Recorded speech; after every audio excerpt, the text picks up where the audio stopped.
ku bwenge bwanjye n'ukuntu mba ntekereza mba numva ntabwo bishoboka. Ntabwo Oh, bishoboka. okay. Gusa icyo numva ku bakobwa babiri bari muri ibyo ngibyo, bo bishobora kuba byakunda kuko ashobora kuba yajya kwiteresha inanga. Eh, uri kumva?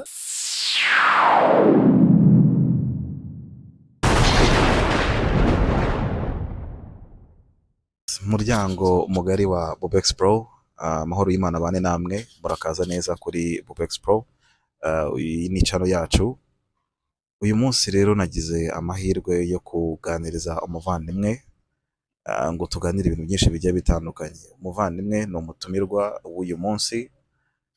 Ndifuza ko tuganira ibintu byinshi bigiye bitandukanye by'ubuzima, imibereho y'ubuzima bwacu bwa buri munsi, ibintu bikunda kubaho mu mibereho y'abantu ya buri munsi, ariko nibo babashe kumenya uburyo babikontorora cyane, nibo babashe kumenya uburyo babihandoringa, wenda bikaba byabaviramo kuba bahuriramo n'ingaruka nyinshi zigiye zitandukanye. Amazina yanjye nitwa Bobex. Mbere yuko nkomeza rero ndagira ngo mbanze babwire ko ikiganiro ndi kugikorera Convention Center, ahantu heza cyane. Nanashishikariza buri muntu wese kuba yaza akahasura akareba ibyiza biranze bitatse u Rwanda, kuko ni kimwe mu muco wacu kumenya ibyiza no kuba dufite ibyiza bitatse igihugu. Ni kimwe mu bintu twakwiye kwishimira, tukanashishikariza n'abandi bantu bashaka kuba batugana kugira ngo barebe ibyiza by'igihugu. Ni byiza kuba twabigaragaza, cyangwa se rimwe na rimwe tukaba twanabikoramo, twanabifatira n'amashusho mu gihe turi gukora amavideo nk'aya ngaya, kugira ngo bazabihereho bareba nk'ibimenyetso, bareba igihugu uburyo kimeze. Yes, nk'uko bisanzwe rero ntizimbye amagambo menshi, uyu munsi nahuye n'umuvandimwe, ndifuza ko tuganira ku bintu byinshi bigiye bitandukanye, ariko topic yacu uyu munsi iraza kwibanda ku kintu kigendanye na relationship z'abantu ku mpande zombi. Ubwo ndakuvuga ku bigendanye n'igitsina gore ndetse n'igitsina gabo. Murakoze cyane, reka tumwakire. Murakaza neza mu kiganiro. Murakoze. Amakuru yawe? Amakuru yanjye ni meza kabisa, tumeze neza, turashimira Imana. Amazina yawe bakwita gute, kugira ngo abadukurikira babashe kumenya uwo uri we, babashe kumenya imyirondoro yawe mu by'ukuri? Yes, amazina yanjye nitwa Mugabo Suleiman. Mugabo Suleiman. Yes. Umuyisilamu? Ya cyane. Okay. Ni byiza cyane. Mugabo Suleiman ameze ute? Meze neza kabisa, ibintu byose ni cool. Ni cool. Yeah. Sawa cyane kabisa. Biba byiza cyane iyo ubashije kumenya n'amakuru y'umuntu, kuko hari igihe umuntu bya bindi bya kinyarwanda umuntu akubwira ngo ameze neza kandi atameze neza. Uyu munsi rero nagize igitekerezo nifuza ko tuganiraho nk'umutumirwa, umbwire uko ibintu byumva, umbwire uko ibintu bibona. Akenshi tumenyereye ko relationship ibamo umugore ndetse n'umugabo, kandi ibyo bintu ahanini nibyo twese twakuze tubona, nibyo twavuze tubona, kandi twemera ko ari byo abantu bakunda ariyo relationship igomba kubaho. Ntekereza ko ntago abantu bahuje cyangwa se badahuje, abantu bagakwiye kubikora. Mu myemerere yanjye, sinzi we imyemerere yawe uko ubibona, cyangwa se abandi bantu bose, umugore n'umugabo nibo barangwa no kuba bahuza umubano bikitwa urukundo, kuko iyo habayeho urwo rukundo bagakundana bagashyingirana ku mugore n'umugabo, niho havamo ikindi kiremwa. Urugero nkanjye, nk'ababyeyi bambyaye, n'abandi bantu bose bagiye batandukanye. Yes. Ndashaka kubaza rero uko byumva. Ese utekereza ko habaho gender zingahe? Okay, murakoze. Ukuntu mbyumva ku giti cyanjye, abantu nyine tujya muri relationship, abasore cyangwa se inkumi, hari ikintu kimwe dukunda kwitiranya cyangwa dukunda kuba nta kita mistake. Usanga abantu bari muri relationship, twe dukora ibintu by'abantu bari muri married, kandi turi muri relationship. Ni handi usanga nyine abantu bagiye bababazanya, ugasanga havuyemo bya bindi by'inda zidateganyijwe, hakavamo na za ndwara zitari nziza zituruka ku mpande zombi, yaba umuhungu cyangwa se umukobwa, n'ibindi byinshi. Okay. Menya utanyumvishe neza, ariko impamvu nabajije gender, urabona ko muri iki gihe urabona ko hari ibintu byateye byitwa abatinganyi. Abatinganyi ibyo bumva, ndabumva cyane. ntarakomeza abatinganyi, iyo umuntu avuze umutinganyi cyangwa se abatinganyi, ni iki kintu cya mbere wumva? Iyo bavuze Ikihe umutinganyi, kintu cya mbere kiza mu mutwe wawe abatinganyi? ikintu cya mbere mpita numva ni ukuryamana kw'abahuje ibitsina. Ko bahuje ibitsina. Yes. Mu muco wawe cyangwa se uko ibintu ubibona cyangwa se ubyumva, wumva ko bikwiye ko abantu babikora? Yanjye ku giti cyanjye mba numva ni amafuti, ni ubwangizi, nyine ni ibintu by'amakosa, ni amakosa kabisa. Ni ubwangizi. Yes. Bivuga ko abantu baryamana bahuje ibitsina wowe ntubibonamo nk'ibintu by'ukuri, ubibonamo nk'ikintu ibintu bigize icyaha. Yes. Okay.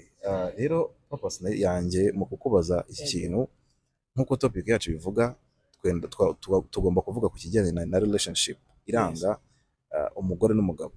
Ariko akenshi hari igihe ibi bintu iyo umuntu atabyumvisha neza agira ngo niko abantu bose biyumva cyangwa ko abantu bose babibona, akumva ko akeneye kugira ngo nawe ababare muri abo bantu. Ntabwo rero umuntu wamwima uburenganzira bwe, uko umuntu aba yiyumva n'uko umuntu aba ateye n'ibyo agomba guhitamo ni uburenganzira bwe. Ariko ikiba kigambiriye gukora nka kino kiganiro ni ukugira ngo dutange isomo kuri bo twumva, niba hari uwateganyaga kuba yajya gukora ibyo bintu akumva ko abishaka, ntituzamufate, afite uburenganzira bwo yakora ibyo bintu. Ariko nanone ku muntu nawe ufite uburenganzira bwo kuba yatega amatwi akumva cyangwa se afite ukuntu yiyumva, nemera ko habaho gender ebyiri, gender male cyangwa se gender female. Icyo gihe iyo hajeho abandi male ebyiri, ntabwo ibyo bintu bikunda, kuko ntabwo dutekereza ko umwana yavuka cyangwa se ntabwo dutekereza ko urwo rugo rubaho ngo rukomere. Hari abandi ibyo bintu babikora, urugero nko mu bihugu byateye imbere, hari abantu babanye bahuje ibitsina nk'uko nguko kandi urugo rugakomera barabanye. Tukumva ko banibarutse. Ariko se buriya ubitekereje wumva ko kuba bibarutse? Ku bwenge bwanjye n'ukuntu mba ntekereza mba numva ntabwo bishoboka. Okay. Gusa icyo numva ku bakobwa babiri bari muri ibyo ngibyo, bo bishobora kuba byakunda, kuko ashobora kuba yajya kwiteresha inanga. Uri kumva? Yes. Ku bakobwa babiri byakumvikana, kuko umukobwa ashobora kuba yakwiteresha inanga akaba yatwita kuko afite ya nyababyeyi. Ariko ku bajama babiri cyangwa se abahungu babiri, ndumva ntabwo byakunda, kuko ya nyababyeyi bo nayo bafite, cyangwa se kimwe bita maturity. Hanyuma se wumva koko bikwiye ko n'abo ngabo babiri bakwiye kubana before yo kugira ngo bagere kuri urwo rwego rwo kuba bajya kubatera intanga? Wumva ko bikwiye kuba bajya no kubana? Oya, ndumva ntabwo bikwiye kabisa. Ntabwo bikwiye.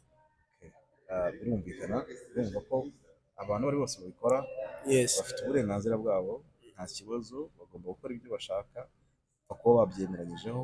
Ariko ku myemerere yanjye njyewe ntabwo ntekereza ko ari ibintu byiza. Wivuga ko ari imyemerere yawe wenyine, nanjye ku bwanjye ntabwo mbyemera. Impamvu rero mvuze ngo imyemerere yanjye, iyo mvuze ngo imyemerere yanjye, ushobora kunyumva wenda ukundi, ariko biba byiza mbere yo kujya kuvuga. Njyewe akenshi nemera ko mbere yo kujya kuba najya gushyira undi muntu muri gahunda z'ibyo ntekereza, ngomba kubanza nkirebaho, ahubwo noneho yanyemerera tukaba twagenda mu mujyi umwe. Kubera ko akenshi hari igihe usanga abantu badahuza nawe, kandi koko baba bafite rezo, ntabwo umuntu agomba guhuza nawe. Ugomba kubanza ukavuga wowe ukwawe, hanyuma noneho wa muntu yakuva muri yemeranya nawe, akaba aribwo noneho wamwikurudinga mu buryo urimo uravuga. So purpose yanjye rero ni iyi ngiyi y'iki kiganiro. Tumaze igihe kinini twumva ibintu bigendanye n'abantu bashyingiranwa, ariko bamara gushyingiranwa ntibamare igihe kinini bagahita batandukana. Hari abamara n'icyumweru bakibana, hari abamarana ukwezi, hari n'abamarana imyaka 5, hari n'abamarana imyaka 40. Ariko kujya kumva ngo abantu ngo batandukanye. Ese wowe iyo ubitekereje wumva ko ikibitera ari iki? Ni iki kiri gutuma abantu muri iki gihe batandukana batamaranye igihe? Wowe ubitekereza ute? Okay, urakoze. Ikintu njye mba ntekereza ku giti cyanjye uko mba mbyumva, sibyo? Hari abantu ku giti cyabo, umugore cyangwa se umugabo ku giti atanyurwa. Iyo uvuze kutanyurwa, abantu bashobora kumva ibintu bitandukanye. Nta kibazo. Ese kutanyurwa ni mu buhe buryo? ushobora kuba uri umudamu, Mhm. umugabo wawe ntago afite ubushobozi bwinshi, cyangwa se mbere yuko mubana wowe n'uwo mugabo hari ibyo yabanje kukwereka, ubona ko afite ibintu bya bindi ushaka nyine, ubwo ukaba ugeze mu rugo ukaba urabibuze ukamurashwanya. Yes, icyo ni icya mbere. Hari igihe ku bantu b'iki gihe, hari igihe abantu babana nyine byanyuze ku mbuga nkoranyambaga, bakavugana bakaganira kuri telefone, bakaza bivuze ko ah, ushatse kuvuga ko abantu babana bataziranye se cyane. barahuriye ku mbuga Yes, nkoranyambaga. bagahuza neza cyane, Ariko bakaza birashoboka n'iminsi ko ibiri. umuntu ushobora kumarana igihe kinini kuri internet kandi mukazahuza. Wowe Yes, byumva ute? birakunda cyane pe, hari n'ingo nyinshi zihari zinubatse muri ubwo buryo. Mhm. Ariko hari bamwe bihira na bamwe bidahira. Yes, hari abavugana igihe gito, ukwezi, abiri, ukajya kumva ibintu byose bikaba ari online. Yeah. Bahura nyine bari kumwe, bakagira ibintu bimwe batumvikanaho, kuko ntabwo bigeze bahura muri cya gihe cyo kuba barambagizanya, babiganireho bari kumwe, ese arebe umuntu imyitwarire ni iyihe, iyanjye bimeze bite, ugasanga bahuje kuri icyo gihe babanye iki, ugasanga ntabwo nyine, hari ibintu bimwe batumvikanyeho. Ibyo ni filime y'abakobwa b'iki gihe, nta yindi yabo biba bigoye cyane kugira ngo uzamwumvishe ikintu adashaka. Ushaka kumvikanisha ko abakobwa se ari bo uruhare runini ruturuka kugira ngo habeho divorce, Yeah. cyangwa akenshi biterwa no kuba wenda hari ibyo mwemeranye nk'uko wabivuze bikaba bitarabashije kugenda nk'uko bikwiye. Byose birashoboka Byose birashoboka cyane, ariko reka nkubaze akantu gato. nta kibazo. Byose birashoboka yego, Yego. ariko ni ngombwa ko umuntu ajya kubana n'umuntu bararambagizanyije, Ni ngombwa kubera cyane. ko iyo usubiye mu muco wa kera wa kinyarwanda, Yego. cyangwa se wenda ahandi mu bihugu by'abaturanyi, urugero nk'i Burundi, ndanabasuhuje cyane rwose, mukomeze mugire amahoro. Tunabashimiye cyane ko mukomeza kutureba no kutwereka urukundo umunsi ku munsi. Yes. Mu mico ya kera ntabwo byari ngombwa ko abantu barambagizanya. Yego. Ahubwo umusore yabaga ari hariya igihe cyo kuba yashaka umugore cyagira, bakagenda bakamuzana umugore bakamumushyirira aho ngaho, bakubaka ubuzima bugakomeza, sibyo? Yego. Ari nabo ntekereza ko ari cyo gihe biherukira ko abantu babana igihe kirekire gishoboka. Cyane. Iyo uje rero nko mu myaka 20 ishize cyangwa 30 ishize, bamwe mu babyeyi ba kiriya gihe ari bo uyu munsi tubona iki gihe, bo ntibigeze batandukana, ari bo mama wacu. Yego, urakoze cyane kumfasha. Bo usanga ubona ko ikintu bita urugo bagikomeyeho cyane, bihanganiye, niko navuga, buri kibazo cyose bashobora kuba barahuye nacyo mu rushako, kuko ntabwo ntekereza ko abantu bose uko babanye, cyangwa se izo ngo, cyangwa se ababyeyi bacu bari babanyeho bishimye gusa. Ahubwo mu buzima biba ngombwa ko umuntu muri buzima rigiye bibaho ko hari ibitagenda ndetse n'ibigenda. Ariko se wowe utekereza ko ikibitera divorce ya kino gihe ari iki? Kiriya gihe, urebye kiriya gihe abakobwa wasangaga ari abantu bari mu rugo, ari abantu bari mu rugo, ku bintu byo kugendagenda nta byabaga bigoye.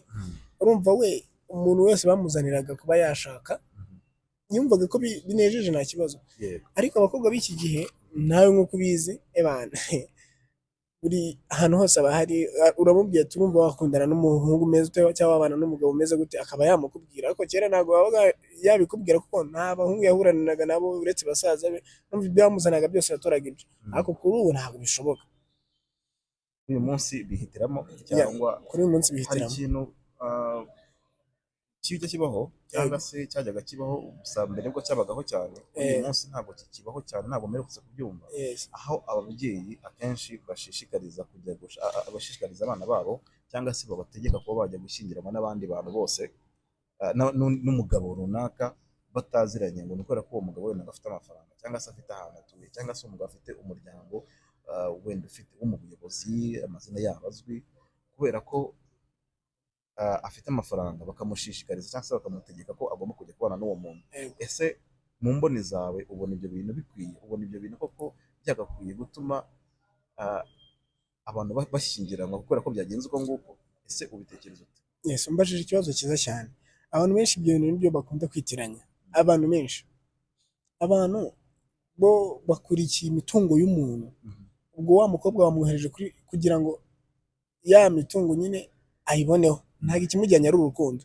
Just urumva wa mukobwa niba mama wiwe aje kumuporopoza akamubwira ati wa mwana we dore gutya na gutya hari umuhungu wo kwa runaka kandi iwabo barafite nawe urabizi bafite amafaranga, birasabwa ugenda uri kumwe nabo, ugenda uri kumwe nawe mubane kugira ngo ya mafaranga natwe tuyaboneho. Kuko urumva niba umuhungu azi ko iwabo w'umukobwa basa nk'abakennye, byanze bikunze hari ukuntu azabazamura mu bushobozi. Uwo mukobwa babibwiye afite umuntu yakundaga, wenda n'ubwo ari ubwo bukene bwabo babukundanagamo, uko biri byasaga nk'aho byari bimeze neza. Ubwo urumva mama wamushyize mu kibazo cy'uko ajya gushyingiranwa n'uriya muntu, kandi nawe ibyo ari kumubwira biri kumvikana. Byanze bikunze wa mukobwa azagenda ashyingiranywe nawe, muri cya gihe wa mugabo adahari, wa mukobwa ajya yiba ajya kureba wa muntu akunda. Ubwo urumva ntabwo aho ngaho aba yubatse, niho bituruka akenshi ugasanga ingo ntabwo ziri kugenda neza, ugasanga umugore abyaye abana 2, 3, 4, 5 saba uwo mugabo. Yes, bibaho cyane. Bibaho cyane, ariko se akenshi njyewe ntabwo niyumvisha ko ari itegeko, ntabwo niyumvisha ko ari amakosa y'ababyeyi gusa. Nanone birakunda kuko umubyeyi wese aho ava akagera yishimira ko umwana we agira ibihe byiza, agira ubuzima bwiza, nawe agira urugo rwiza rushimishije, nk'uko wenda igihe nabo bari kumwe nk'abana b'uwo mubyeyi bari urugo rwishimye ko babonagaho nk'urugero. Ariko se utekereza ko igihe ababyeyi bakoze ibyo bintu aba ari igikorwa cyiza bakoze? Uruhande rumwe ni cyiza, nanone ku mukobwa baba bamubangamiye cyane. Kandi hari umubyeyi ntabwo agusaba, hari umubyeyi utagusaba akagutegeka, kandi ukabona ko hari imvugo nyine batubwira ko umubyeyi aramutse ayikoresheje byakugiraho ingaruka wowe nk'umwana wiwe, ukavuga ati kugira ngo niteze ibyo bibazo ndagiyeyo, ariko ntabwo mbyishimiye rwose. ubu mubangamiye kandi cyane nyine bitari byiza. Ntashishikariza buri mubyeyi wese ko yabibwira umwana we abe yajya ku muryango runaka ngo kuko ari abakire atamukurikiyeho urukundo. Inama twagakwiye kugira ababyeyi muri rusange ni iyihe wumva wabagira inama ababyeyi bose bifuza kuba bashyingira abana babo ku muntu bataziranye, ku muntu umwana atahisemo, wumva bamugira iyihe nama? Njye icyo namubwira nk'uwo mubyeyi, icyo namubwira cyo ni ukwicaza wa mwana we bakaganira. Umwana ashobora kuba wenda nta mukunzi afite, ukaba wamupropoza ibyo bintu nta kibazo kirimo. Ariko se umwana yifitiye umuntu bakundana, niba bashobora kuba bamaranye iyo myaka 2, 3 ndetse banafite n'intego z'ibyabo bazageraho. Akabona nubwo ntekereza ko ababyeyi kugira ngo bajye gushishikariza abana babo kuba bajya kubana n'abo bantu, akenshi biba bitewe n'ubushobozi. Kuko nta mubyeyi wifuza ko umwana we azagenda akabura amazi yo koga, akabura isabune yo gukaraba, ndetse n'icyo kurya, kuko umuntu wese mu buzima akenera kurya. Umubyeyi wese ukora iki kintu ko yajya gushyingira umwana we akamushyingira umuntu ufite ubushobozi, ntekereza ko atari ikosa, ntabwo ari ikosa nk'umubyeyi. Ariko nanone hari igihe usanga urukundo arirwo rutuma urugo ruramba. Ugasanga rero iyo muri urwo rugo nta rukundo rurimo, hari ukuntu bitagenda neza, kubera ko abantu babahuje bataziranye, babahuje ubwabo kubera ubwa bushobozi. Noneho bwa bushobozi bumaze kurangira bigenda bite? Niho hahandi umugabo azaba atagifite ubushobozi bwo kuba yaza agahereza umukobwa, kandi umukobwa yaramenyereye ko buri kwezi cyangwa se buri cyumweru hari amafaranga runaka agomba guhabwa. Iyo icyo gihe atayahawe akajya kubona ko hari icyahindutse. Plus ntekereza ko bivuze ko icyamuzanye kirangiye, bwo azahita agenda. Yego. Ikindi kandi burya urugo rutarimo urukundo ndumva ntacyo biba bivuze, kubera ko urukundo nirwo rwubaka. Iyo urukundo rumaze kubaka, hari izindi nshingano nk'umugabo aba afite mu rugo aba agomba kuzuza, cyangwa se izindi nshingano nk'umugore aba afite mu rugo agomba kuzuza. Ariko za nshingano zuzuzwa n'uko abantu bakundana, bafitanye urukundo hagati yabo. Iyo nta rukundo rero, ntekereza ko ariho haturukamo iki kintu cyo kuvuga ngo uyu muntu ntakinkunda, uyu muntu ntakinshaka, uyu muntu asigaye anca inyuma, uyu muntu ntakinyitayeho. Tugana ku musozo wiyisije, wowe wumva ute? Ubona ari iki waguha inshingano zo kuba wenda wabasha kuganiriza abantu bakora ibyo bintu, cyangwa se wabasha kubafatira imyanzuro? Wumva ari nk'ikihe kintu wakora kugira ngo ibintu bicike? Ibintu biragoye ko bicika, kuko hari ababyeyi baba bafite imyumvire yabo nakuka. kimwe nk'uko umubyeyi ashobora kuba ari umukire avuga ati njye ntabwo nshobora gushyingira umwana wanjye mu miryango iciriritse, ndashaka kwicarana n'abantu bo kwa runaka tunganye ubushobozi. Yes, nabyo birashoboka. hari igihe se bibaho ko uwo mubyeyi aba adafite ubushobozi? Hari igihe aba atabufite, hari n'ababufite baba bagira ngo bagumye kuri rwa rwego bariho, bagira ngo kuko hari igihe nawe urabizi uri umusore, iyo ukunda umukobwa hari icyo umugenera nk'umukunzi wawe, sasa akavuga ati naramuka ashyingiranywe n'umukobwa wa kwa runaka ko nabo bafite ubushobozi kujya kungana ku bushobozi, ntago ya mafaranga azamuza, ubwo urumva nta mafaranga azaba ahuye. Ntabwo nuramuka ugiye kuri wundi murusha ubushobozi, byanze bikunze ya mafaranga azakora iki, azakuvamo. Ubwo urumva sinzi niba ari ikintu umuntu yabihinduraho ku myumvire y'umuntu aba yifitiye muri we, gusa icyo namubwira cyo cya byitwa ejo. Murakoze cyane rero, uyu munsi sije yacu dufite cyangwa se twaganiragaho ni ku bigendanye n'uburyo divorce muri kino gisigaye zarafashe intera akenshi, ariko tukareba tugasanga burya biterwa 60% biterwa n'ababyeyi, kuba umubyeyi yakemera gushyingira umuntu adasanzwe gushyingira umwana we umuntu adasanzwe baziranye kubw'ubushobozi runaka ashaka. Uyu muvandimwe twaganiriye ngaha yatubwiye byinshi bitandukanye, yatugiriyemo inama, ikindi kandi anadushishikariza ko bitagakwiye ko ibintu byose byagakwiye kugenda uko nguku, ahubwo bakwiye kureka abana b'abakobwa cyangwa se abakobwa bagiye gushyingiranwa n'abagabo bagafasha umwanya bakabanza akamenya uwo bakundana, bakabanza akamenya icyo bashaka, akabanza akamenya koko niba uwo muntu anamwifuza mu buzima bwe, ari kujya kubana n'umuntu atakwifuza atagukeneye, ahubwo kubera ko bavuze ko ari mariage igiye kuba ukumva ko ubihindiye, niko navuga mu kinyarwanda, ukumva urashaka kugira ngo tujye gushyingiranwa. Hari ikintu noneho muri iyi minsi cyajeho leta yashyizeho, ntabwo nzi niba baracyemeje neza kuko ntabwo ndafata amakuru neza nk'uko bikwiye, ko umwana w'imyaka 18 agiye kuzajya yemererwa gushyingirwa n'umugabo. Ariko mu mboni zawe Selemani, reka nkwibariza akantu gatoya, ese birakwiye ko umwana w'imyaka 18 yagashyingiranywe, yagakoze mariage? Kuko iyo urebye mu bindi bihugu byateye imbere hakurya, urugero nko muri Amerika cyangwa se mu bihugu by'Uburayi, umwana w'imyaka 18 aba yemerewe kuva aho ngaho akagenda, either akajya gushakwa cyangwa se akajya kwikodeshereza, akajya kubaho ubuzima bwe, kuko ababyeyi bo ubwabo bahita bakwirukana. Iyo watinze aho ngaho batakwirukana ukagenda gushaka imibereho yawe. Ese wumva iyo myaka 18 umuntu koko aba yujuje igihe gikwiye cyo kuba yashyingirwa, yashakwa? Use usanga ibyo bintu nabyo ntibizateza ya divorce twavugaga, kubera ko umuntu ashaka akiri mutoya, agifite imitekerereze wenda ikiri hasi, usibye ko ab'iki gihe nsigamo basa nkaho ubwenge bwakuze busigaye buri hejuru, ariko nanone ntitwakuraho ko imyaka bikiri mikeya. Wowe ubyumva uti, utekereza ute? Ese leta uyu mwanzuro yafashe wemeranya nawo, witekerezaho iki? Wumva ari byiza? Njyewe ko mbyumva, numva hari ukuntu umuntu akuramo bikaba byaguha kuba wagira icyo umenya mbere y'uko icyo gihe kigera. Hari na situation uba urimo bikaba byatuma ugera kuri ya myaka 18 nta kintu na kimwe uzi, utaba wemerewe kuba wanashaka n'uwo mugabo. Hari abana baba barakuriye mu buzima bugiye busa nk'ari inzitane, busa nk'ubukomeye, bigatuma nyine iyo myaka yayigeramo ari strong, yabasha kuba yakubaka 1%. Hakaba ari n'abandi bigera kuri iyo myaka, ndakubwiza ukuri nta kintu na kimwe bakimumesera, n'umwenda wo imbere bakimumesera. Urumva uwo muntu namutse umushyingiye, ebana ni ya minsi 2-3 akahita agaruka, n'ubundi aba ari umwana ugiye mu rugo. Aba ari umwana ugiye mu rugo, ntabwo ari umukobwa ugiye aba ari umwana ugiye mu rugo kabisa. Ariko se utekereza ko ari iyihe mpamvu bahisemo gukora bino bintu, bahisemo gufata uyu mwanzuro? Impamvu babihisemo ko njye mbyumva ku giti cyanjye, ko kuri iki gihe ushobora gusanga nk'umumama aba afite abana nka 7-5, afite nk'abakobwa 3, ariko abakobwa bose ugasanga babaye abagore, ugasanga none bamaze kuba abagore 4 mu rugo na b'abahungu 2. Urumva nyine bivuze abagore ushaka kuvuga iki?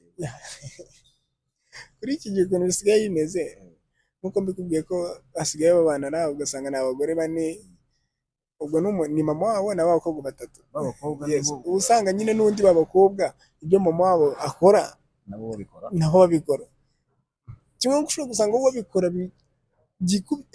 bikabije kurusha, ugasanga bakarusha nyina wabo uba uri aho ngaho. Ntabwo utekereza se ko kimwe mu bintu bagendeyeho Yego. ari ugukumira inda zitateguwe Nanone. ku bangavu, kuko iyo ukurikije imibare myinshi ya kino Yes. gihe umwana asigaye akura ku myaka 14, myaka 15 Yes. kuzamura, ukumva ngo yatwaye inda, ukumva ngo Cyane. yarabyaye, Yego. rimwe na rimwe ugasanga yaranishingiye, yagiye kubana n'umuntu Yes.